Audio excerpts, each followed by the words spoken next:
আসসালামু আলাইকুম বন্ধুরা, সবাই কেমন আছেন?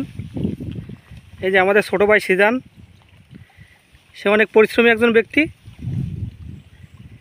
এই যে স্প্রে করতেছে ভুঁইতে, আর ধান করছে দেখেন, অনেক সুন্দর ধান।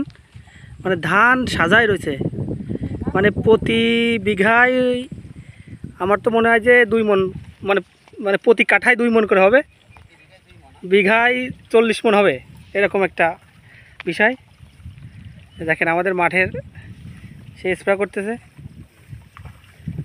এই যে আমাকে কাকা আছে, কাকা আসতেছে। কাকা কি হতে কাকা? শাক। দেখেন সিজান, সাক্ষাৎকার দাও। এ কি কি কি কি জাতের ধান এবং ধানের ফলন কেমন হবে আশা করা যায়? বিঘায়? তাহলে আমি যে 40 মণ বললাম, তাহলে কি আমি ভুল বললাম? তো আমার একটু ভুল হয়ে গেছে। তো দেখেন সে খুব খুব যত্ন সহকারে চাষ করে। হ্যাঁ, এখন আসলে সংসার তার ঘাড়ে পড়েছে, কারণ তার বাবা এখন বিদেশে রয়েছে, তো এই জন্য মাঠ সে অবশ্য মাঝে মাঝে আসে, আবার লোক দিয়ে করায়, কিন্তু এই যে টুকটাক যে কাজগুলো, এগুলো আসলে সেই করতেছে।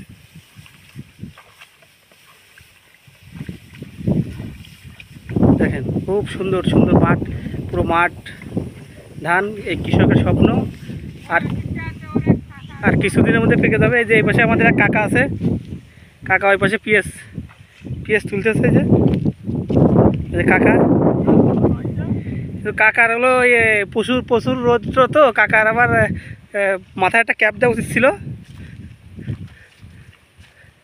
এই দেখেন মাঠ দেখেন। এই পাশে যে আমাদের সাইফুল ভাই আছে, যে ওখানে দাঁড়িয়ে আছে।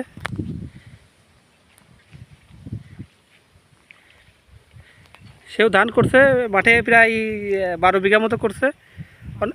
অনেক সুন্দর হয়েছে, বাম্পার ফলন। মানে আসলে মাঠে সবারই বাম্পার ফলন, তার মধ্যে যেমন সিজনের সাইফুল ভাই, তারপরে এরকম কিছু লোকের আর কি বেশি ভালো ফলন হয়েছে।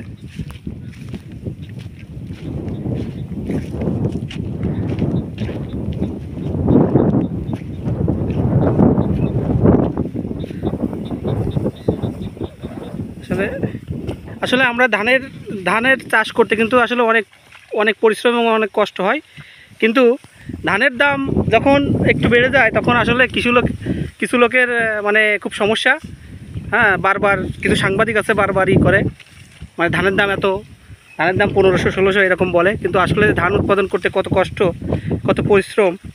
এই যে দেখেন আপনারা, এটা হলো বিষ স্প্রে করতেছে। এটা যদি আপনার এই নাকে যায়, তাহলে ফুসফুসের সমস্যা হতে পারে, এমনকি ক্যান্সারও হতে পারে। অবশ্য সিজন মাস্ক ইউজ করতেছে।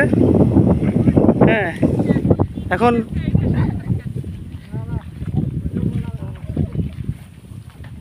দেখেন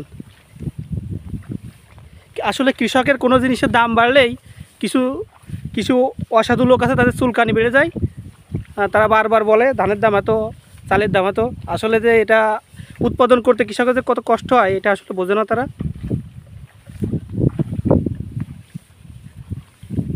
দেখেন, আর কৃষক না থাকলে আসলে দেশের অর্থনীতি কৃষকের উপর নির্ভর করে অনেকটা।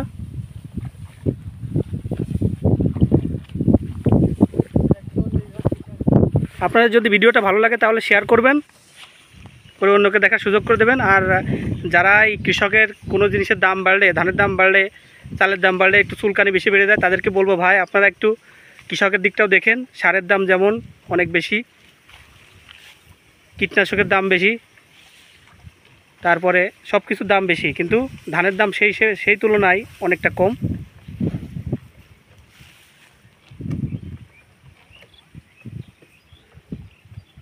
আল্লাহ হাফেজ, আপনারা সবাই ভালো থাকবেন, সবাই দোয়া রাখবেন।